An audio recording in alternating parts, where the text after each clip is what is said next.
Halo semuanya, maaf telat upload ya karena kemarin-kemarin gue sibuk buat bikin AI cover. Cuma ya belum memadai karena gue udah download ternyata harus banyak aplikasi yang bayar gitu. Cuma gue lagi nyari yang gratis nih dan gampang gitu, gratis dan gampang karena gue nggak mau susah. Tapi ya bodo amat ya, kita bakal masuk ke teori filsafat kita.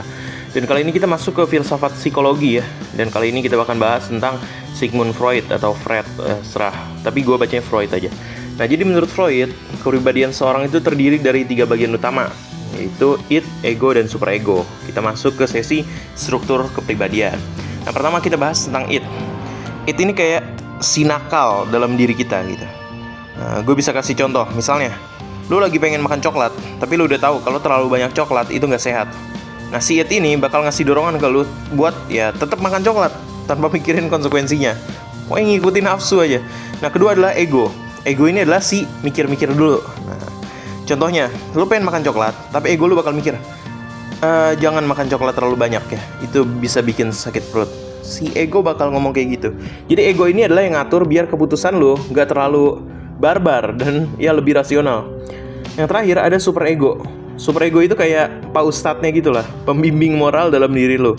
Misalnya, kalau lu pengen nyuri coklat di toko, superego bakal ngasih tahu kalau ya itu salah, dan juga ya bakal memberikan lo perasaan bersalah. Jadi superego ini ngatur tingkah laku lo berdasarkan norma-norma dan nilai-nilai moral yang udah terbentuk di diri lo, entah bagaimana itu bentuknya. Nah, ini yang bikin kepribadian lo itu jadi unik. Jadi id, ego, dan superego itu harus seimbang. Lo bakal punya kepribadian yang stabil kalau itu seimbang. Dan kalau salah satu dari ketiganya lebih dominan, ya lo bakal jadi orang yang kacau. Nah, contohnya, kalau id terlalu kuat, lo bakal terlalu barbar, lo gak bisa ngatur diri, dan ya, lu bakal nafsuan sama segalanya. Nah, misalnya kalau lu lagi pengen sesuatu, lu langsung ambil tanpa mikirin akibatnya. Nah, kalau super ego lu terlalu kuat, lu bakal jadi orang yang terlalu keras sama diri sendiri, sampai-sampai ya lu gak bisa enjoy sama hidup lu. Jadi id, ego, dan super ego ini sering juga digambarkan kayak 3 orang dalam satu mobil yang lagi dalam perjalanan. Id ini kayak pengemudi yang pengen langsung gaspol buat nyampe tujuan tanpa mikirin aturan jalanan atau kondisi mobil. Dia cuma mikirin kepuasan dirinya sendiri, kayak pengen cepet-cepet makan coklat tanpa mikir panjang. Nah, ego ini kayak penumpang di sebelah si pengemudi yang mikirin kondisi jalan. Dia mikirin bensin dan mikirin keselamatan perjalanan. Dia coba ngatur si pengemudi supaya nggak terlalu ngebut atau terlalu lambat, supaya perjalanan tetap aman dan ya selamat gitu. Nah, terakhir adalah superego. Ini kayak penumpang belakang yang ngasih saran dan ngingetin aturan-aturan jalan yang harus diikutin. Dia bisa ngasih tahu kalau si pengemudi itu melanggar aturan, atau misalnya ngambil jalan belokan yang sebenarnya nggak boleh dilewatin gitu.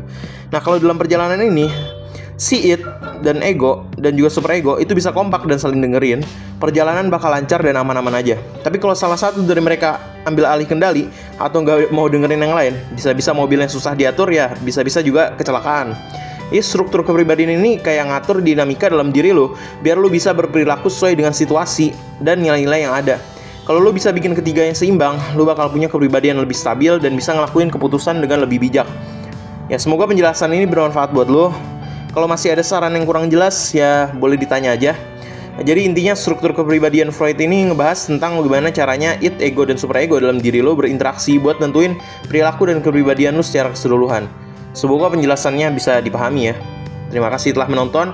Gua Paris undur diri. Sampai bertemu di video berikutnya.